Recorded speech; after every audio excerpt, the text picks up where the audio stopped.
Zdravím všechny, se koukaj na tohle video a dneska se tady připravuju kameru, čekejte.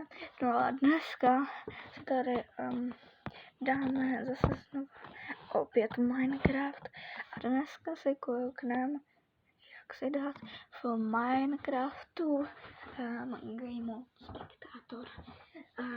To je vlastně jakoby spektátor je, že vlastně budete prolítávat vždycky bloky, které jsou tady a nemusíte těšit a koukat se, je to mnohem lepší. Takže si najdete do chatu a napíšete lomeno Game Mode a napíšete Game Mode Spectator, dáte hotovo a máte spektátor. A vidíte, že takhle můžete lítat a koukat se různě. Kdo to nevěděl, tak to teď ví a myslím, že se vám to bude hodit. Vlastně. A takhle vidíte všechny věci a nemusíte to těžit. A podle mě je to hodně dobrý. Myslím, že se vám to bude hodit třeba, když budete hledat kejvky. Já mám tady skoro všude kejvky. Koukněte se. Vypadá to mega divně, prostě. Ale zajímavý, ne? Takže tohle je Game Mode Spectator, kdybyste nevěděli.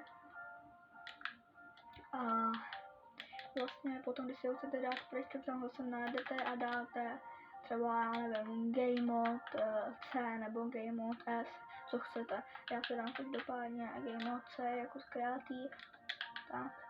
A už nemůžu prolítávat těma blokama. Protože myslím, že se vám to bude hodit, abyste prostě nemuseli takhle chodit za kamarádem, kopat se za ním.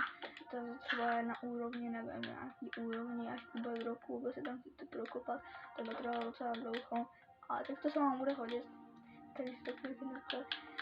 To se vám bude hodit a já se s vámi loučím. Tohle pro tohle video všechno bylo a kdybyste chtěli prostě vidět víc zajímavých videí, tak zítra budu točit live stream a tam vlastně bude takový dlouhý video s kamarádem jedním a bude to dlouhý video s kamarádem, budeme hrát survival, ale já budu trošku